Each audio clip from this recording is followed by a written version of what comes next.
시작하겠습니다. 오픈 API 스펙 편리하게 사용하기라는 주제에 대해서 발표를 하게 된 준호라고 합니다. 여러분들 협업 많이 하시죠? 협업하면서 문서화를 하게 되는 경우가 굉장히 많은데요.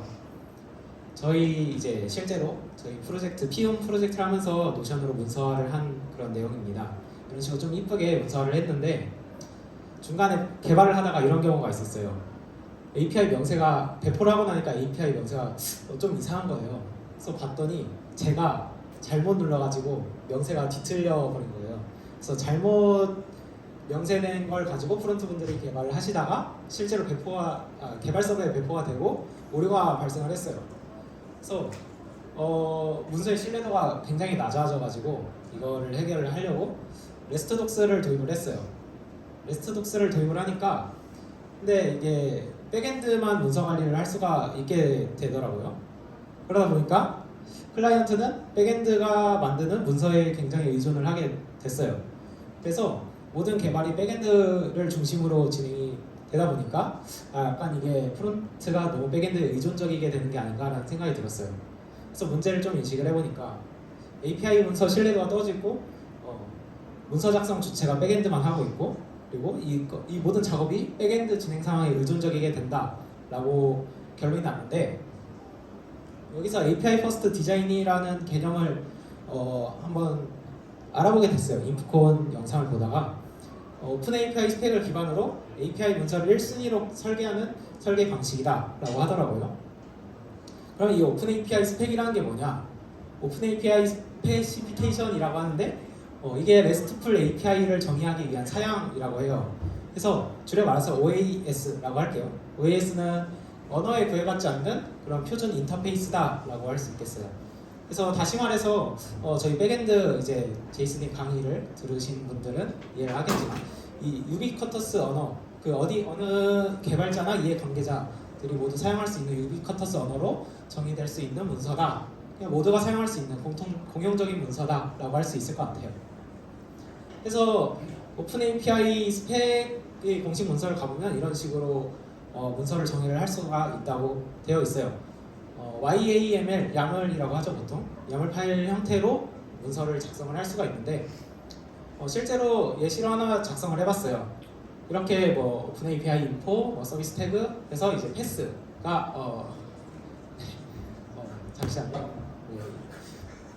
이 패스가 있는데 이렇게 패스에 그 HTTP 메소드하고 안에 세부적인 파라미터, 리퀘스트 바디, 리스폰스, 응답 코드나 세부적인 응답 메시지 같은 거를 다 정의를 할 수가 있어요. 이 문서 하나에 모든 기능이 다 연세가 되어 있는 거죠.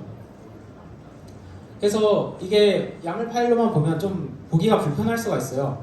그래서 스웨거에서는 스웨거가 뭐냐부터 일단 말하고 넘어가자면 오픈 API 스펙 사양을 기반으로 구축된 오픈소스 툴이라고 얘기를 할 수가 있겠는데 이런 식으로 오픈 API 스펙 형태로 작성한 문서를 스웨거에서 제공하는 에디터에 붙여 넣으면 이런 식으로 스웨거 형태로 문서를 볼 수가 있고요.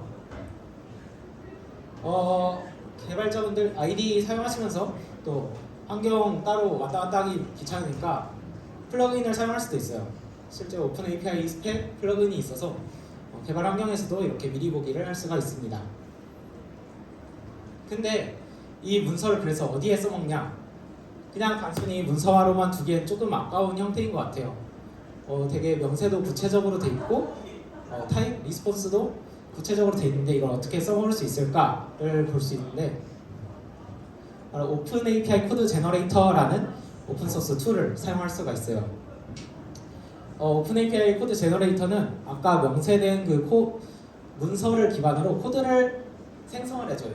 프로젝트를 생성을 해주는데 이 오픈소스에는 분야를 막론하고 프론트, 백, 안드로이드, 코틀린, 스프링, 자바 등등 다양한 프로젝트를 생성할 수가 있어요. 그래서 하나의 예시를 여기에 띄워놨는데 이 코드 제너레이터 툴을 설치해서 로컬에서 이제 이런 식으로 작성을 하면 이렇게 스프링 프로젝트가 다 만들어져요. 그래서 아예 루트 디렉토리부터 하단에 지금 표시는 안 돼 있지만 그래들 설정까지 다 프로젝트 시작부를 만들어줘요. 그래서 보시면 여기서 API의 뭐 API 명세도 스웨거 형태로 다 집어 넣어주면서 프로젝트를 생성해 줍니다. 비슷하게 타입스크립트로 생성한 결과물인데요. 타입스크립트로도 모든 정보를 다 써먹을 수는 없겠지만 적어도 이제 서버와 응답하고 요청하고 응답하는 그 값에 대한 모델 정도는 뭐 충분히 써먹을 만하다고 보여요. 근데 이게 명세가 변경되면은 이거에 대한 작업을 할 게 너무 많아져요. 그래서 프로젝트 하나를 다 생성해 주다 보니까 이거에서 어떻게 꺼내서 내가 필요한 것만 꺼내서 쓸 수는 없을까라고 생각을 하게 됩니다. 그래서 오픈 API 코드 제너레이터가 생성하는 수많은 정보들 중에 저는 API 인터페이스랑 DTO, 흔히 말해 이제 서버와 클라이언트가 소통할 때 주고받는 그 데이터 형태를 그대로 사용할 수는 없을까라는 생각이 들었어요. 백엔드 분들은 한 번쯤 써보셨을 법하지만 쿼리 DSL을 쓸 때 저희가 빌드 디렉토리에 Q클래스라는 파일이 생성이 되죠. 근데 이 Q클래스는 형상관리 툴에 포함이 되지 않는다는 특징이 있죠. 그래서 실제로 이 오픈 API 명세로 생성된 코드도 그렇게 만들어보자 해서 그래들 스크립트를 작성을 했어요. 근데 제가 그래들 스크립트를 처음 쓰다 보니까 삽질을 좀 많이 해서 좀 과정을 간략하게 설명을 하고 넘어가겠습니다. 그래서 문법을 보면 소스셋이라는 게 있더라고요. 그래서 빌드 디렉토리에 제너레이티드라는 폴더가 파일을 소스로 참조한다라는 그런 설정이더라고요. 그리고 제가 작성한 태스크들인데 이 그 야물 파일로 작성한 문서들을 다 읽어서 코드를 만들어줘요. 그 다음에 사용할 코드만 제가 사용할 타겟 디렉토리에 집어넣는 거죠. 예를 들면은 아까 설명드렸던 API 인터페이스나 모델 같은 부분들이 타겟 디렉토리로 이동할 거예요. 그래서 생성하고 난 다음에 아까 프로젝트 하나를 다 만들어준다 했잖아요. 코드 제너레이터가. 그래서 다 만들어주고 쓸모없는 나머지 것들은 그냥 제거를 해버려요. 그러고 나서 컴파일을 시작을 하는 거죠. 그래서 실제 태스크는 이런 식으로 작성을 했고요. 이게 생성된 결과물입니다. 그래서 제너레이티드의 오픈 API에 이렇게 인터페이스가 쭉 나오게 돼요. 그러면 이거를 실제로 이 API를 임플리먼트해서 개발을 할 수가 있겠죠.